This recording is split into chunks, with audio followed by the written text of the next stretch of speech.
Hi, this is Ferre with TaxSaleSupport.com with another video from our Tax Sale Fundamentals series. Now, this video is about the third property tax enforcement system that we discussed. So we've already talked about tax liens, tax deeds, and now this will be about redemption deeds. So between these three systems, between tax liens, tax deeds, and redemption deeds, you can basically work within any state in the country. In other words, every state in the United States uses at least one of these three systems. Some might use more than one, but if you learn these three systems, you can pretty well understand how tax sales operate anywhere. So let's talk for a minute about redemption deeds, what makes them unique, where you can find redemption deeds, and how they're different from tax liens and tax deeds. So first, the redemption deed states are in yellow. Now, there aren't too many of them. We have a handful of them here. You can see we have Texas, Tennessee, Georgia listed here. Um, Texas is a big one that gets some attention. So let's talk a little bit about it and how exactly these redemption deeds work. So, what exactly is a redemption deed?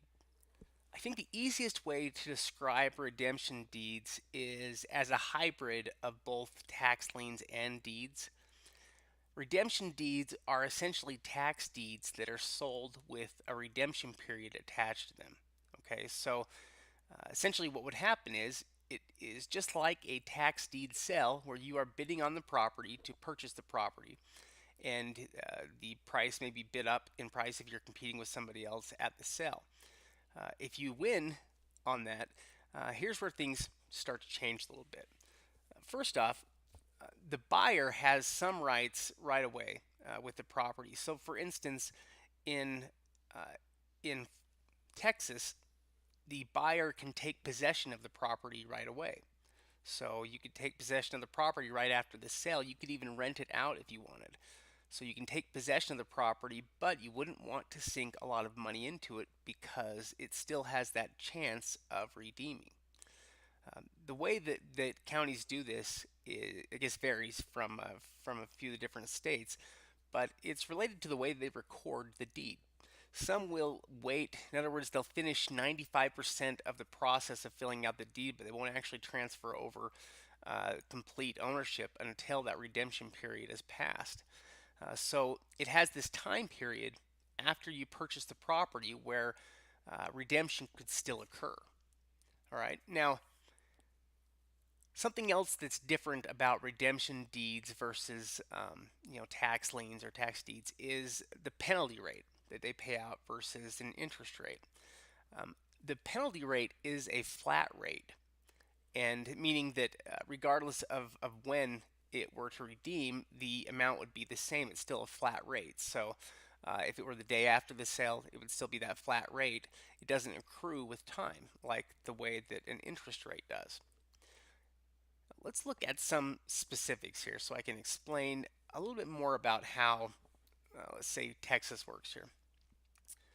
So, Texas has a 25% annual penalty rate, okay, which is a pretty good penalty rate if you think about it. This is a flat penalty, meaning that that 25% is applied to any redemption that occurs. Now, the redemption period in Texas is split up according to homestead and non-homestead properties. So when we're talking about homestead properties, every state has different qualifications for exactly what it takes to be homestead. But what I generally use as kind of a rule of thumb is that it tends to be owner occupied.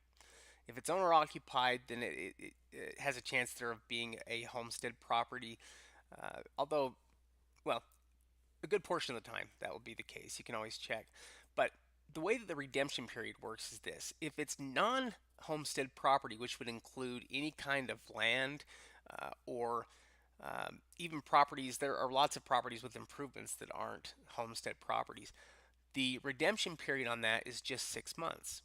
So, what it means is if you were to purchase this tax deed, I mean, this redemption deed, you would have a period of 6 months where you might be able to take possession of the property, but you wouldn't have the ability to actually sell it for at least 6 months. Now, if it were to redeem, what that would mean is that the property owner was able to come up with the money to pay it off.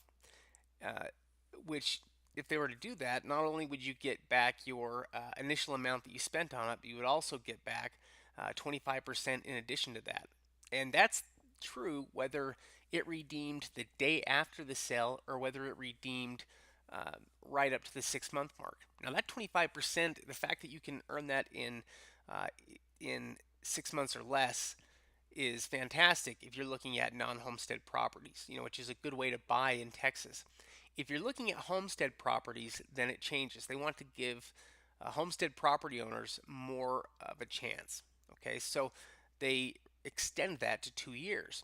Well, the 25% is an annual rate. So what happens is if the property redeems any time within that first year, you get 25% on top. Now, as soon as it enters into the second year, so if it is the first day into the second year, there is an additional 25% added on top of that. So if it were to redeem 1 year and 1 week into it, you would earn a total return of 50%, which is excellent. But it's also a long time to be forced to hang on to a property without the ability to sell it. And that's one of the downsides, I would say, of redemption deeds. There are some upsides and downsides with them because they're kind of a hybrid of both systems. So let's talk about what some of them are. First off, the chances of the property redeeming are fairly low. And the reason for that is consider the process that these properties have already been through before this. They've already been delinquent for a long time. They've already been through the foreclosure process with the county. And if the property owner couldn't afford to pay the taxes before they lost the property to foreclosure, they're definitely going to have a difficult time paying it off after it's been foreclosed on because their penalties and fees only continue to go up. And part of what they're going to have to cover as well is going to be that 25% that is essentially paid to the investors. So it makes it even more difficult, I think, if they've let it go that long. So in other words, it's just at that point it's gone so long that there isn't a high likelihood that they're going to redeem. But if they do, then fortunately, the penalty rate in Texas is pretty healthy, so that's not a bad thing, which is part of the reason why a lot of people enjoy investing there. Now, another benefit that Texas specifically has, and you can also check with some of the other states like Georgia, but in Texas, you can take possession of the property immediately. You could start renting it out. You can basically do what you want with the property as long as you're not selling it. Um, Now, another point to keep in mind here is that this is not a short-term investment. When we talk about short-term investments, we're usually talking about investments that you plan to be in and out of within 3 months or less. Um, with redemption deeds like this, the earliest you could get out of a property would be 6 months if it was non-homestead, and it would be 2 years if it was homestead. So for non-homestead, that's not too bad. 6 months is a reasonable amount of time, but still, that is a while to be forced to sit back and wait on a property. So that may be a disadvantage to some people. For others, they may not mind it. Other things to mention about Texas. It probably requires a little bit more capital than a lot of the other states, meaning that you probably need, depending on what you're looking to buy, but I would say you probably want to have 20,000 set aside to invest in Texas. Now, uh, also, Texas has a live on-site tax sale that they conduct on the first Tuesday of each month. So that is a regular thing they do. They're all held. They're on-site live, so you have to be there in order to participate. So those are just some of the details here about redemption deeds and how they work. If you'd like more information like this, you're welcome to visit our website, secretsoftaxlienginvesting.com, to get your free ebook, or you can visit our other site, taxsalesupport.com, where we have tax sale lists and training and things like that for members. So thank you again for listening, and be sure to subscribe.